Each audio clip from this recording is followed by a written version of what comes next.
Bem-vindos ao Geração D. Me chamo Kleber Tomás, sou bacharel em Direito, especialista em Direito Militar. Desejo a todos vocês uma boa noite, que seja mais uma live aí muito produtiva, que a gente consiga aqui interagir, muito bacana, que nossas informações cheguem aos objetivos. Lembrando sempre que estamos transmitindo ao vivo para o YouTube, Twitch TV e Twitter, e também estamos transmitindo no Instagram, ou seja, estamos ao vivo nessas 4 plataformas. Se vocês quiserem nos acompanhar em uma ou outra, vai seguindo, sempre estamos aí como Geração D ou Geração D 777 e essas variações assim de Geração D 777, cada plataforma com a sua variação.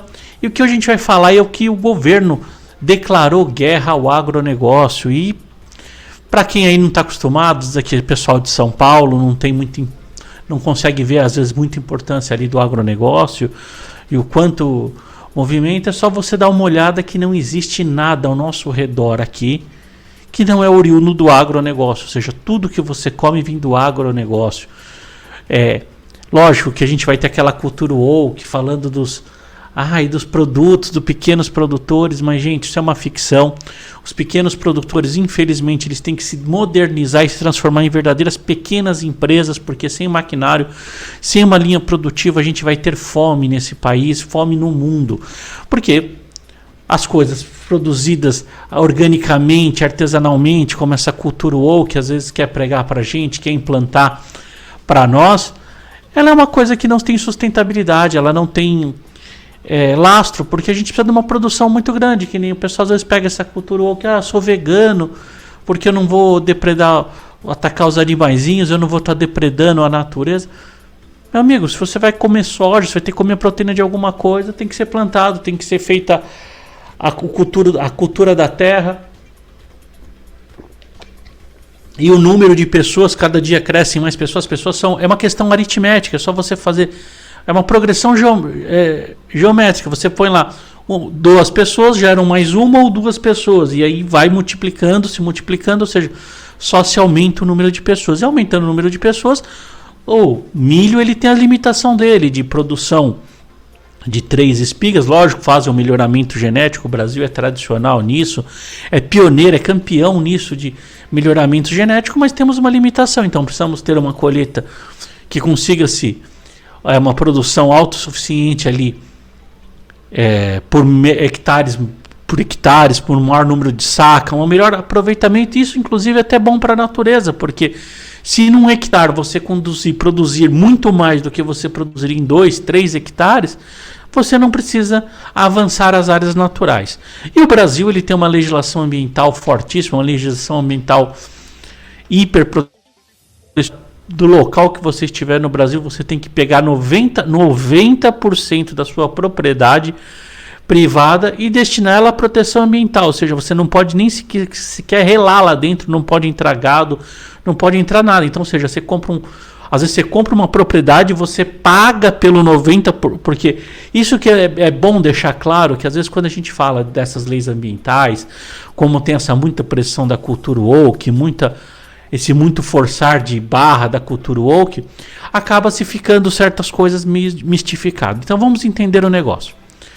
Se você compra um terreno de 1.000 metros quadrados, quando o proprietário vai te vender, ele te vende 1.000 metros quadrados. Então você vai lá comprar 1.000 metros quadrados. Quando você vai produzir, você só pode produzir em 10% dessa terra. Então você pagou por 1.000 metros quadrados, você só vai produzir 100 metros quadrados, 100 mil metros quadrados. Por 1.000 metros quadrados, você só vai poder...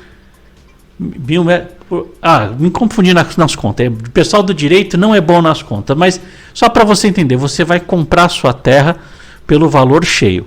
Você vai pagar os impostos pelo valor cheio. E, gente, o pessoal do direito é assim, sabe fazer regra de 3 e olha lá.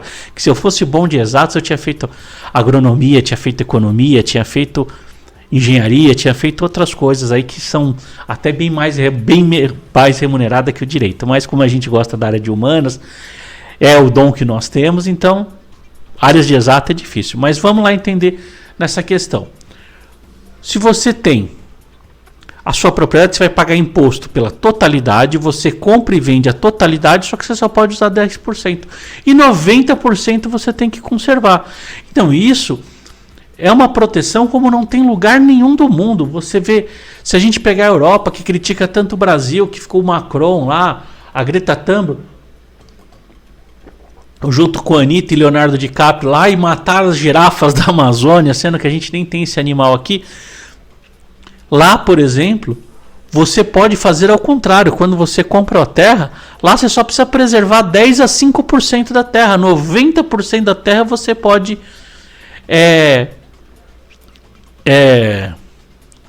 você pode produzir. Então, vamos lá agora ajeitar as ideias para não ficar muito de uma. Você compra 1.000 metros quadrados, você só pode produzir em 100 metros quadrados. 900 metros quadrados você é obrigado a guardar de conservação em alguns lugares do país. Outras regiões são 60%, 70%. Aí varia de acordo com coisa, mas nada abaixo de 50%. Nada abaixo. Ou seja, todas as hipóteses, nada abaixo. Então você vai comprar uma propriedade. Então vamos trazer aí para o pessoal que não é do agro, que não está acostumado com quase tudo. Imagina você comprar um apartamento, 2 dormitórios, sala, cozinha e um banheiro. E aí você só pode usar, e com 2 vagas na garagem, você só vai poder usar uma vaga na garagem, metade da sua cozinha, metade da sua sala, metade do banheiro e um dormitório. Só que você vai pagar o condomínio como se fossem 2 dormitórios, 2 vagas na garagem, você vai pagar os impostos referentes a isso e você pagou pela propriedade inteira, mesmo não podendo usar metade. Então já pensou se você não pudesse usar metade?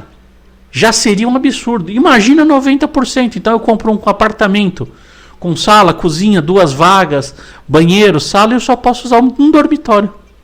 Eu só vou poder usar um dormitório. É exatamente isso que faz para o agronegócio, mas você paga tudo.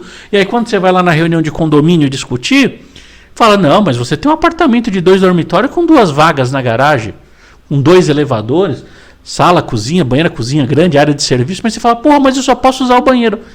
Essa é a nossa legislação ambiental. E com todo esse problema nosso da legislação ambiental, toda essa dificuldade que nós temos aí na legislação ambiental, o Brasil ainda produz um produto de melhor qualidade, de melhor eficiência, e a gente tem que imaginar, e muito mais barato. Então o mundo inteiro tem interesse.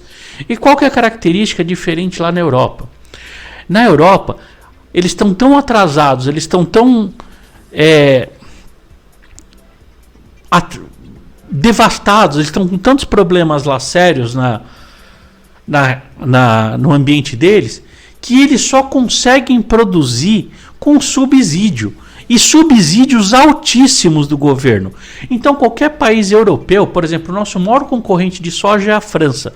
A França, ela financia praticamente 90%, ou seja, você ser um agricultor de soja na França é como se fosse uma empresa estatal, como se fosse uma empresa do governo.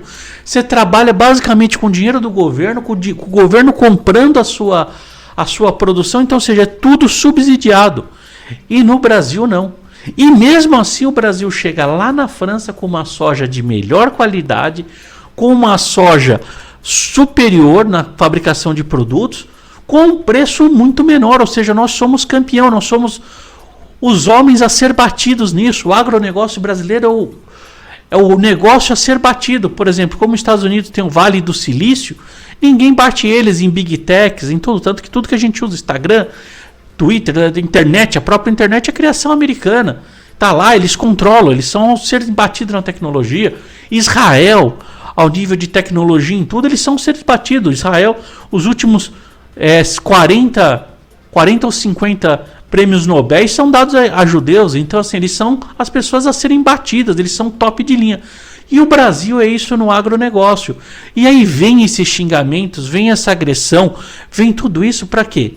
Porque lá, como a cultura woke está muito enraizada no pessoal americano, tá, no pessoal da Europa, no pessoal lá fora, eles querem ter consciência ambiental. Então, assim,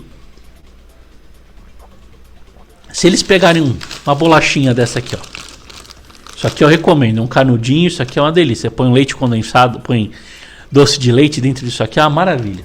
Então eu recomendo. Se eles pegarem aqui e ver que essa soja, que o trigo que foi utilizado aqui, for de um país que não tem controle ambiental, eles não compram.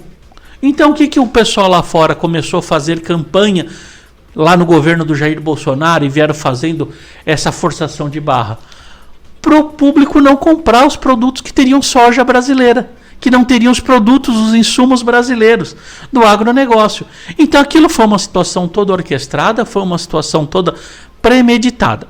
E o agronegócio, então a gente tem que agradecer ao agronegócio. O agronegócio não parou na pandemia. O pessoal aí da mão calejada e grossa é o que garante o nosso PIB. O Brasil é o celeiro do mundo. De cada 10 pratos que são comidos aí no mundo, 8 são com produtos brasileiros, ou seja, o Brasil alimenta o mundo. E isso vai ser a grande demanda do futuro, porque a população só tende a crescer, a população não vai diminuir, porque as pessoas vão continuar tendo filho, progressão geométrica, não tem, isso é ciência exata, qual eu não sou bom, mas você soma 2, eles multiplicam, o ser humano só multiplica. A alimentação será o grande problema do mundo. E o Brasil vai se despontar como essa grande potência do mundo. E deve se despontar por isso, e deve ser tratado com esse respeito, deve ser tratado com esse carinho, com esse respeito, porque temos tecnologia de ponta. O Embrapa, diversas empresas o que fazem. E aí o que a gente viu quando mudou esse governo? É a única promessa que esse governo está cumprindo, porque lá na campanha, a gente viu o Lula falando que as invasões de terra iam aumentar. E ele cumpriu. E aí o que a gente tem que entender com o agronegócio sem terras? Porque os sem terras, eles trazem... Primeiro que é um movimento ridículo. Porque todo mundo no Brasil, a maioria das pessoas são sem terras. Eu vivo de aluguel, a maioria das pessoas que eu conheço moram de aluguel, nós não temos propriedade privada, então somos sem teto. Se eu não trabalhar, se eu não pagar o aluguel no final do mês, a gente é despejado. Então, basicamente, o brasileiro, todos quase são sem terras e sem teto. Por que aqueles devem receber? Mas, enfim, não vamos entrar bem nesse cerne, porque isso é uma discussão mais complicada, mais demorada e mais profunda, que a gente tem que fazer uma live só sobre esse assunto. O que nós temos que pensar? Vamos pensar lá no MST. Ele vai lá, teoricamente seria que as pessoas teriam que ter terra. Bom, vamos dizer que o movimento é justo, que tudo é justo. Quem foi o governo que mais fez a reforma agrária? Governo do Jair Bolsonaro. Foram 400 mil titularização de terra, ou seja, 400 mil pessoas em 4 anos receberam terra, vieram dono de terra. O Lula, nos seus 8 anos de mandato, 8 anos, ele titulou 40 mil pessoas. 40 mil. O Bolsonaro, 400 mil. Ou seja, o Bolsonaro é a maior reforma agrária da história. E cortou o dinheiro dessas ONGs, cortou o dinheiro disso. Tivemos 25 invasões ao longo de 4 anos. Só que, estranhamente, o governo que mais titularizou terra, que mais entregou posse de terra, que mais entregou propriedade de terra, é o governo qual o movimento fez o L e apoiou o outro governo que menos entregou terra. Então a gente já vê um movimento que usa-se como escravocrata de pessoas, eles escravizam pessoas, eles dominam as pessoas, eles fazem as pessoas refém. Vale a pena você ver, procura lá esse Sem Terra e ver o depoimento dele no YouTube, vale a pena ele mostrar o quanto que as coisas dele foram tomadas para impedir que ele deixasse o acampamento. Ele é obrigado a participar das invasões, obrigado a participar de todas essas situações. E isso é esse movimento do Sem Terra. E ele explodiu. Agora nesse governo, agora nesses últimos 5 meses, tivemos já mais de 40 mais de 40 invasões acontecendo a todo momento, ou seja, já batemos todo o recorde do governo Bolsonaro, já estamos avançando. Isso traz problema para o agronegócio, porque eles entram, destroem terra, destroem o que está produzindo, invadiram a Embrapa, destruíram um estudo, uma pesquisa que tinha lá de eucaliptos, que levaram 10 anos, que eram eucaliptos que iam nascer mais rápidos, que iam poder ser cortados, para a gente poder usar a madeira dele e impactar menos no meio ambiente. Eles foram lá e simplesmente destruíram, e essa destruição é irreversível, porque aquele material genético foi perdido, então não tem como se recompor o material genético. Então, é esse tipo de gente que o governo apoia. E aí nós começamos com essa discussão, tendo a CPI, vai ser instalada a CPI do MST, porque a gente precisa entender que o movimento do MST, apesar deles falarem que é uma coisa bonitinha, que é uma situação bonita, ele é um movimento que, no mínimo, ele comete 15 crimes. Então vamos lá. Primeiro crime, invasão de propriedade, chama-se esbulho possessório. Então esse é o primeiro crime. Quadrilha ou bando, que eu sou formado já há algum tempo já. Então, na minha época era a formação de quadrilha ou bando, né, que chamava quando você juntava 3 ou mais pessoas. Hoje o número é menor um pouco de pessoas para cometimento de crime. Então hoje é o crime de organização criminosa. Então é um outro tipo penal. Então assim, eles já cometem esse crime.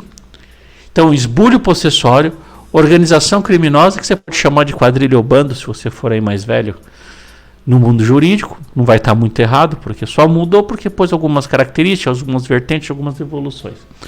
Então,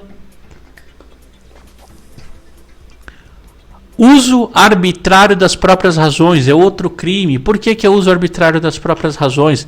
Nós não podemos fazer justiça com as próprias mãos. Então vamos supor, se tem lá uma fazenda que é improdutiva, que ela está errada, ela tem que ser decretada improdutiva, é aberto um processo judicial, os proprietários podem informar o porquê e fazer sua prova, após todos os recursos, todas as provas, comprovando sim que aquilo é uma coisa sujeita à reforma agrária, tal, é decretado. E aí isso vai para uma fila, e de acordo com a fila, os critérios que o governo tem em lei, ele faz esta avaliação e distribui, faz a distribuição de terras, faz a titularização de terras.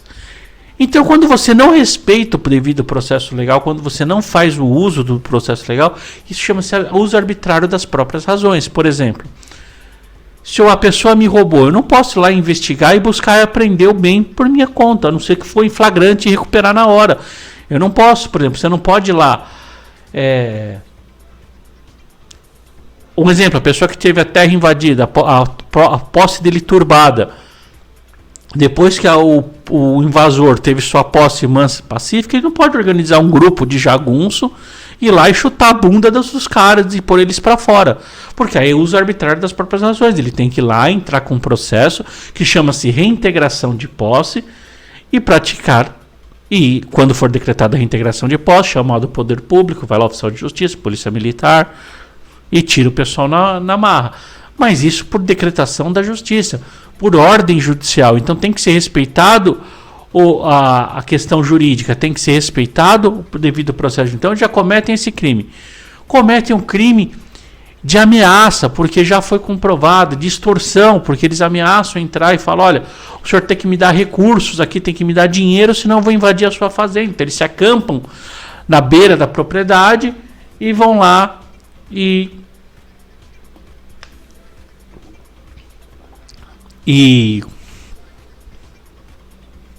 ameaçam, tomam um recurso, a pessoa com medo da invasão, quem sabe, quem já teve a terra invadida, sabe o quanto que é demorado depois para pedir uma reintegração de posse, o quanto que é um processo lento, o prejuízo que você toma, porque a gente às vezes não entende que o agronegócio toma um negócio. O que é o prejuízo? O agronegócio trabalha com futuro, eles não trabalham com certeza. Por exemplo, o homem vai lá, ele planta na terra, essa terra pode ter chuva, pode ter geada, pode não ter chuva, pode ter excesso de chuva. Então assim, ele planta uma coisa, ele investe o dinheiro para colher, às vezes depende de uma safra uma vez por ano, por uma vez, 2 vezes. Então assim, imagina você ter sua propriedade invadida assim que você plantou soja, o pessoal pisoteia tudo, a soja não vai nascer, não vai acontecer aquela germinação das plantas, e aí ele vai ficar com prejuízo, porque ele precisa vender, aquilo precisa cultivar. Então é algo de alto risco.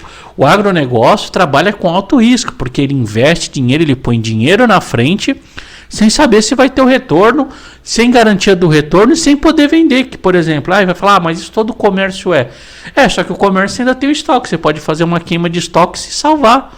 Como quem já quebrou uma empresa, que já teve uma empresa quebrada, sabe? Você vai lá, faz um saldão do que tem,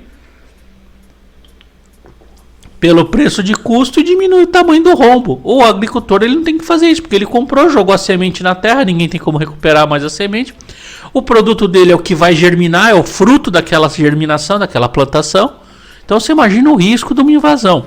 Fora que a maioria das pessoas moram naquela propriedade, é a casa dela. Imagina uma horda de pessoas entrar com a sua família, tirar a sua família de onde você mora e você, do dia para a noite, passar a ser um sem teto. Então as pessoas cedem essa pressão, então eles cometem esse crime. Cometem o crime de posse irregular de armas, porque eles estão lá com armas de fogo irregular. Então eles cometem o crime de posse e porte de arma. Eles cometem o crime de ameaça. Eles cometem o crime de extorsão. Eles cometem o crime de contra menores, porque se existem crianças nesses acampamentos como existem, as crianças estão lá, é crime contra criança ou adolescente. Então assim, são no mínimo uma ordem de 15 crimes. E aí o que a gente vê nesse fim de semana? O presidente Lula, o vice-presidente Geraldo Alckmin, mais os 5, 6 ministros, vão na feirinha de orgânicos do MST no Parque da Água Branca. A passo que semana passada, ou uns 15 dias atrás, eles não foram na AgriShow, que é a maior feira de agronegócio do Brasil, que acontece em Ribeirão Preto. Obrigaram o Banco do Brasil a retirar o patrocínio lá daquela feira. Então foi retirado ele como patrocinador, como anunciante. E para quem não sabe, o Banco do Brasil é o único banco que cede crédito ao produtor rural, porque o produtor rural muitas vezes pega emprestado dinheiro para pôr diesel no seu trator, na sua colheitadeira, na sua plantadeira, põe diesel, compra sementes, compra os insumos, os fertilizantes, tudo com dinheiro emprestado, e quando ele colhe, ele vai lá pagar o banco. Então, normalmente, é essa dinâmica que acontece. E muitas vezes ele não colhe, é um fracasso, e ele tem que vender as coisas pessoais dele para pagar o banco. Então, o único que faz é isso. E aí vai lá o senhor Geraldo Alckmin, vai uma penca de ministros, e já tinha anunciado esse crime, esbulho possessório, porque a gente fica falando invasão do sem terra, ficou romantizado, estão esvaziando as palavras, estão esvaziando o conceito das palavras e as questões jurídicas, como estão banalizando o genocida, como estão banalizando diversos tipos de termo, o amor também, estão banalizando várias palavras.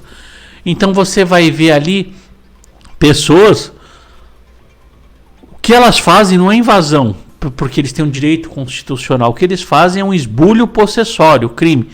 E aí o establishment, que estava agora com o vice-presidente, que estava ali na feirinha, que esteve ali foi na feirinha de orgânicos do MST em São Paulo, anunciou, pegou o microfone, fez um vídeo ao vivo anunciando que teriam esbulhos possessórios, que teriam invasões violentas, que teriam movimentos, que seria o Abril Vermelho, que o Abril Vermelho não se pararia em abril, seria o ano inteiro, seriam 12 meses de esbulhos possessórios, de invasões criminosas, de organizações criminosas.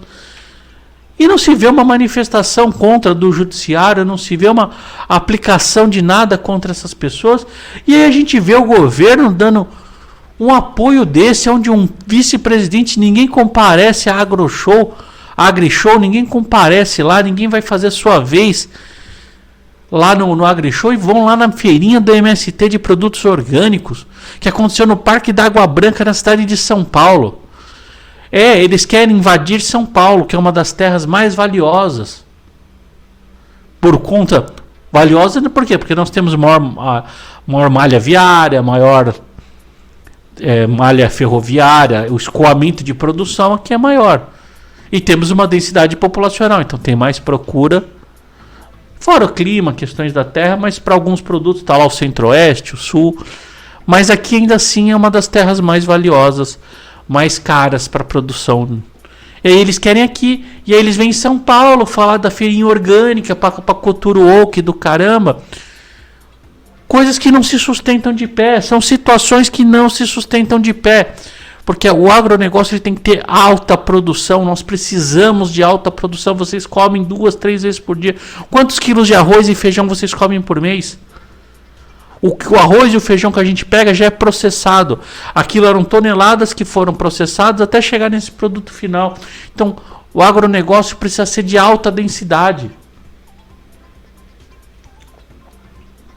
E aí eles vão lá, o picolé de chuchu, a sua turma, com esses criminosos, com crimes previstos sim no Código Penal, participar de uma situação dessa, de uma situação abjeta como este movimento, um movimento que está sendo investigado numa CPMI que está pedindo essa investigação. Então o governo está declarando guerra contra a bancada ruralista, está impedindo o agronegócio, não está fazendo a proteção que se espera de um governo, porque um governo sim tem que proteger esse negócio, porque é um negócio que concorre com um mercado totalmente protegido lá fora. Então infelizmente temos que se adequar. Se lá eles protegem, aqui a gente também tem que proteger.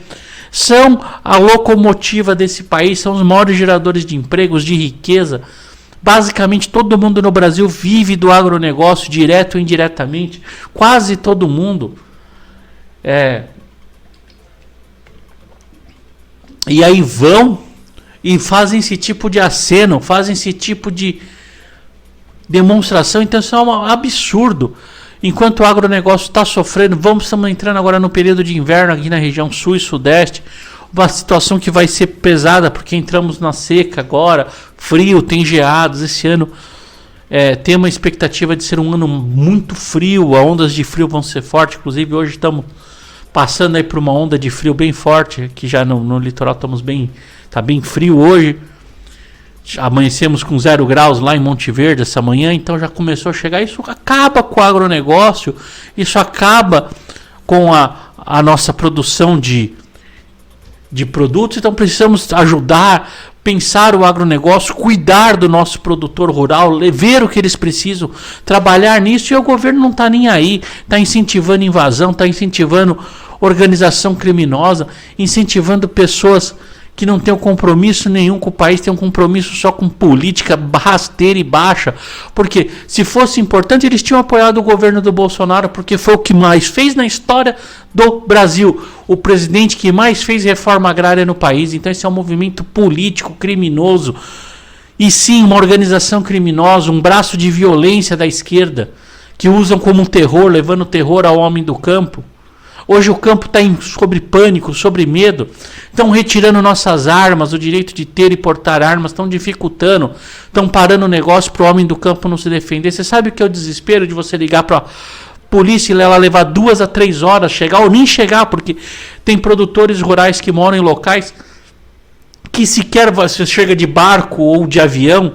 E aí você imagina quantos aviões tem disponível para polícia e barco, e mesmo assim ainda é uma viagem longa. Mesmo de barco ou de avião é longa, é demorada. Então olha que absurdo, olha que barbaridade que esse governo, que esse desgoverno está fazendo. E isso a gente vai ter uma repercussão pesada, porque politicamente falando, a bancada ruralista é uma das maiores bancadas do Congresso Nacional. Então a gente tem um governo que precisa, ele querendo ou não, aprovar certas situações. Por exemplo, a gente precisa de uma reforma tributária urgente, mas uma reforma tributária para diminuição de impostos, não é essa para aumentar que eles querem. E isso precisa de base no governo. Eles vão lá e rompem com a maior base que tem, eles ameaçam a maior base que tem. Então assim, isso é assustador, é desesperador, mas sempre lembrando, né? Vamos se desesperar com calma. Vamos ficar aqui desesperados, mas com calma, porque isso vão ter reações. E aí começa a me surgir que eu vejo que isso vai ser um desgaste mais rápido. Esse governo está se desgastando mais rápido do que eu esperava. Então a gente pode ter, dentro de alguns meses, processos de impeachment se maturando e começando a se tornar forte. Porque lembrar que o processo de impeachment depende de apoio popular, depende que as pessoas apoiem. O Lula ainda tem um grande apoio, tem um... Jumento é o que não falta no mundo, né? Como a gente está falando de agronegócio, se você olhar o Brasil é um canavial de otário. Puta, como tem otário aqui no Brasil, é um canavial. Para quem já viu um canavial sabe o que é um canavial de otário. Se você não viu, não conhece, você que é piá de apartamento, aí é guri que joga bolinha de gude no carpete, empina pipa no ventilador, põe aí no Google canavial que você vai ver o que seria um canavial de otários, né? A quantidade de otários. Então a gente ainda tem muito... O Lula tem muito apoio ainda, então não é o momento de pedido de impeachment. E a gente tem que começar a tratar Começar a observar isso e começar a entender e ver quais vão ser as consequências disso e reforçar essas informações. Porque a cultura woke e a imprensa, eles vão começar a se posicionar, porque isso eu vejo que é o grande tendão de Aquiles desse governo. Esse vai ser o grande tendão de Aquiles desse governo. Então, lembrando que a gente tem que ser estratégico, a gente tem que pensar o país como um todo, pensar estrategicamente como a direita. Eu vejo que infelizmente a direita ainda comete alguns erros, mas acredito que vão se resolver aí logo mais. O principal erro da direita é esse excesso de eu protocolei, eu fiz, que nem já está chovendo pedido de impeachment, o Lula já tem acho que 40 pedidos de impeachment. Mas, gente, não dê apoio muito ao deputado quando faz isso, mas também não critique. Por exemplo, vou te dar o exemplo que eu fiz hoje. A Caroline Detoni protocolou um projeto de lei muito bom, o qual ela volta a uma norma antiga, antes de 2003, que os controles de arma eram feitos pelos estados, ou seja, cada estado tinha sua política de posse e porte de arma. Por exemplo, aqui em São Paulo, o porte de arma era livre, posse e porte de arma era livre. Então, você comprava arma, pagava R$40 para pedir a sua posse, para pegar o documento, e pagava R$60 se você queria o porte, você queria andar com ela na cintura. Era assim, aqui em São Paulo era assim. E era a Polícia Civil que fazia. Era uma maravilha, uma coisa muito boa. E isso tem que voltar, porque cada estado, o Brasil é muito diferente. A gente não pode imaginar que a demanda de São Paulo é a mesma do Acre, do Amazonas, de Roraima, que é do Rio Grande do Sul, de Santa Catarina, do Piauí. O Brasil é continental, então é uma lei muito boa. Só que não adianta ficar eu protocolei uma lei e vou lá lacrar no Instagram. Essa lei tem apoio? Essa lei tem possibilidade? Vou dar um exemplo para vocês. O Estatuto do Desarmamento, do dia que ele foi consolidado de forma ilegal, porque ele é fruto, ele é objeto do mensalão, comprovado pelo julgamento do mensalão, que essa lei foi comprada, mas no Brasil, na nossa terra da Bananolândia, ficou fixa uma lei que foi comprovadamente julgada. As pessoas que responderam o mensalão foram julgadas pela lei do desarmamento, porque compraram, porque venderam o seu voto do desarmamento, mas enfim, no Brasil existem essas coisas. Foi protocolado um pedido do Peninha, que é o 2733, é do Bolsonaro. É o 2732, que ele era um número anterior. Há 12 anos. E ele está rodando na Câmara e não vai ser aprovado, e não vai ser aprovado nunca, porque o Peninha já nem sequer mais deputado, já se aposentou. Está 12 anos rolando. O que adianta a gente protocolar um monte de impeachment que não vai para frente, para você aparecer na rede social e falar, eu estou fazendo. Aí não adianta. A gente tem que ter... Não adianta protocolar, tem que protocolar o que vai para frente. Por exemplo, a Dilma, quantos pedidos de impeachment teve? Um monte, só que um foi para frente. No momento certo, na hora certa. Do Bolsonaro. O Bolsonaro teve um monte de pedido de impeachment sem fundamento nenhum. E a população não queria, não tinha apoio, não chegou a lugar nenhum. O presidente terminou seu mandato tranquilo. E como todos os presidentes teve. Então, precisamos começar a pensar de forma estratégica a direita e começar a incentivar e torear essas pessoas, conduzir elas por que a gente quer. Então, por exemplo, é muito bom esse projeto de lei da Carolina Detoni, é maravilhoso, é ótimo, deve ser assim no Brasil, deveria ser assim, ótimo. Só que ela conversou com a base antes dela ir lá protocolar, porque protocolar é mole. Você escreve aqui no computador, leva lá o papel, o rapaz do protocolo tá protocolado, fiz um projeto de lei. Tem deputado que faz 3 projetos de lei por dia. Aí ele vem para a base dele e mostra 3 projetos de lei. Agora, o projeto de lei, você tem que ir lá conversar com sua base. Tem esse projeto, você me apoia? O que você acha? Você quer pôr um adendo? Fazer um trabalho de bastidor, andar nos gabinetes. Olha, eu tenho essa ideia aqui, você me apoia? Poxa, aqui, aí vai lá para o agronegócio, olha. Aí o cara fala, não tem mais algo para pôr para o produtor rural? Tem, vamos pôr aqui, tem espaço. E aí você junta um consenso, aí quando você tem um consenso, que é uma suposta aprovação, você vai e põe esse projeto de lei.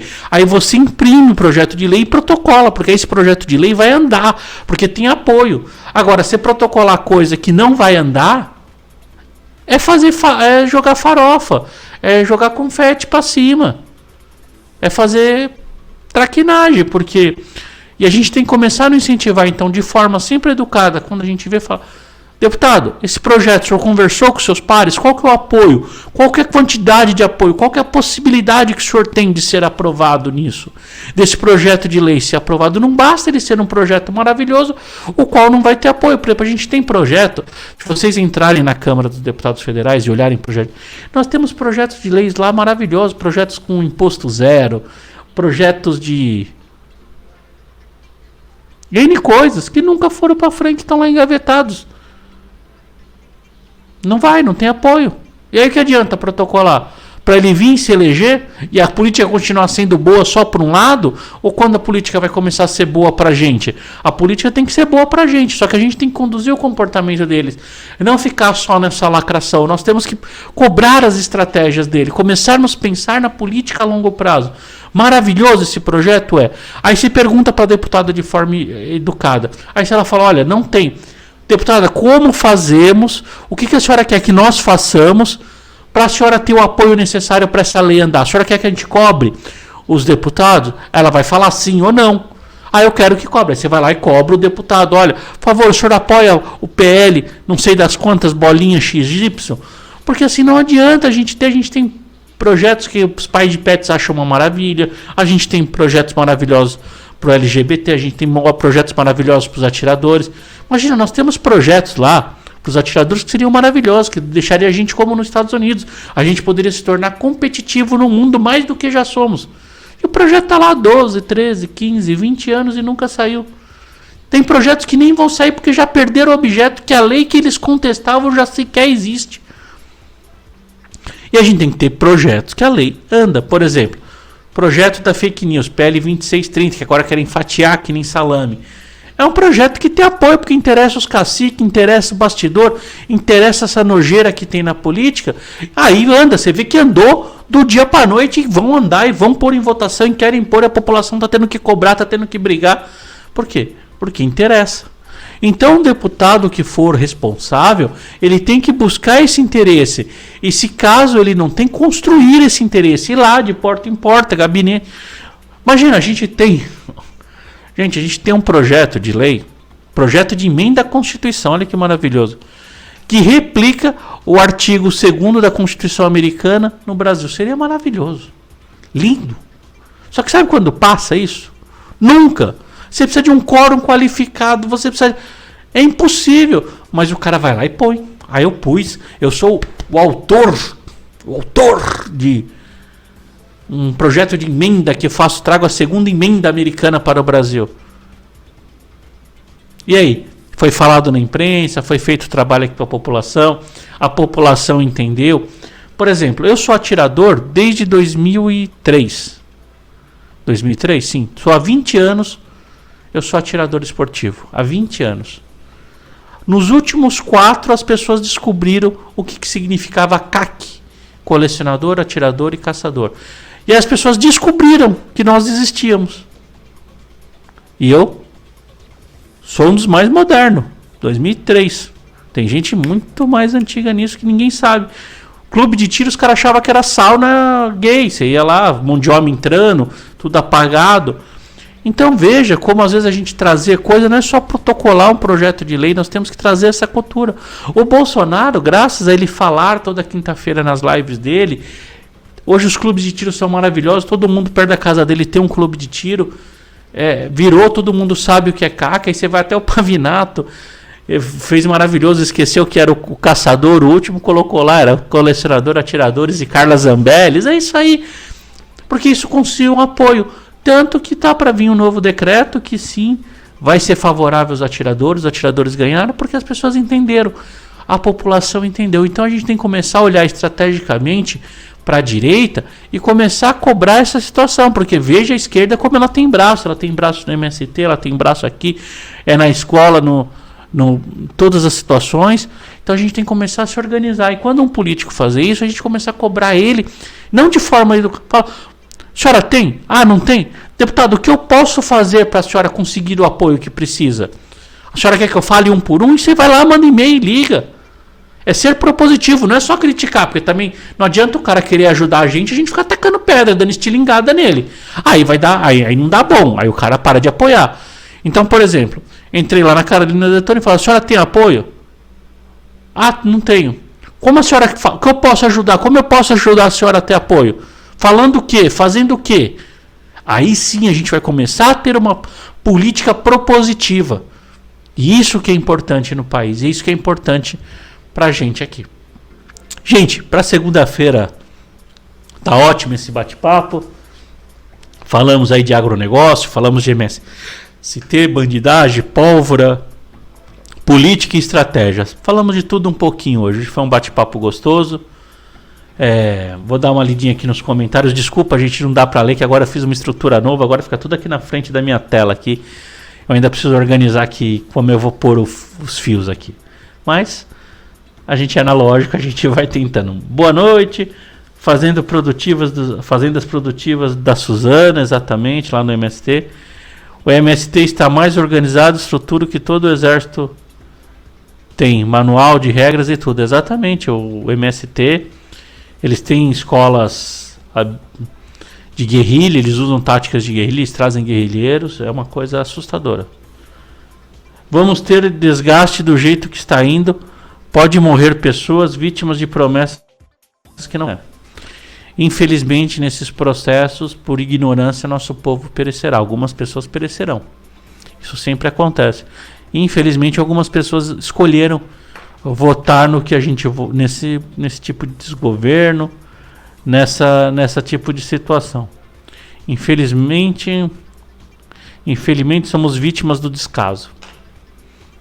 Infelizmente a população paga, né? Sempre brinco com aquele ditado do nosso saudoso Alborguete: tudo que pinta de novo pinta na bunda do povo, né? Então nós somos o elo mais fraco, mas porém o poder emana de nós. Apesar de nós sermos o elo mais fraco, nosso poder emana de nós. Nós mandamos nessa galera, a gente não pode nunca esquecer disso. Mas se manda com educação, com responsabilidade e mostrando o que a gente quer que eles façam. Porque sim, ano que vem eles vão vir bater na nossa porta e pedir voto. Entendeu? Fica aí a dica. Vão pedir voto. Então daqui até o ano que vem eles vão fazer tudo o que a gente quer, porque eles querem voto. Então vamos jogar o jogo. Gente, acho que é esse os comentários do Instagram. Aqui eu tô com a tela deitada, eu não consigo ler os comentários do Instagram. Mas muito obrigado a todos por estarem aqui. Agradeço a vocês mais uma vez o carinho de estar aqui acompanhando uma live. Essa live vai ficar salva aí no Instagram, vai ficar salva no YouTube. Então curtem e compartilhem. Isso ajuda a gente, dá o joinha, as reações aqui no Instagram, nas plataformas que estiver nos acompanhando, porque isso ajuda muito. A plataforma entende que é um conteúdo relevante e as coisas ficam muito mais legal, essa informação vai para longe e essa família nossa aqui, Geração D, aumenta, porque o gostoso é ter bastante gente aqui. Quanto mais pessoas estiverem reunidas, falando e aproveitando o seu dia. Não quero uma pretensão aqui de falar que eu estou ensinando vocês, porque não é isso. Aqui eu aprendo com vocês, eu aprendo cada live que eu faço, eu me forço a estudar, me forço a aprender, os comentários de vocês me ajudam a aprender, a refletir. Então assim, é muito maravilhoso esse encontro e é importante que tenham mais pessoas nesse encontro, porque a gente perde muito tempo do nosso dia com inutilidades. Vamos perder com um pouquinho de coisa importante, que é o nosso país, que é a nossa família, para a gente também poder trazer bate-papos de outros assuntos que eu não conheço muito bem. Você que quiser participar da nossa live também está sempre convidado. Combina comigo, entra na rede social, combina, eu mando o link para você entrar ao vivo, a gente bate um papão aqui, você mostra o seu ponto de vista, eu mostro o meu, a gente discute, conversa, não perde a amizade, aprende um com o outro, e é muito importante essa troca de informação, tá certo, gente? Agradecer a Deus também a oportunidade de estar aqui mais um dia com vocês. Espero vocês na próxima live, provavelmente quarta-feira. Tá certo, gente? Mas fiquem atentos nas nossas redes sociais. Por isso que é tão importante seguir a gente em todas as redes sociais, porque lá vão vir os avisos. Olha, tem live aqui, tem live lá, tem aqui, vai acontecer, tem movimento, tem conversa. Então é bom seguir a gente, tá certo, gente? Uma ótima noite para vocês, uma noite abençoada. Que Deus, o sono de vocês, o descanso de vocês, que vocês tenham amanhã um dia maravilhoso, um dia extremamente produtivo e lucrativo. Vocês que estudam, que seja um dia produtivo, que aprendam, que consigam estudar maravilhosamente. Que Deus abençoe o dia de vocês amanhã. E espero vocês na próxima live. Tá certo, gente? Tchau, gente. Até a próxima. Tchau, tchau.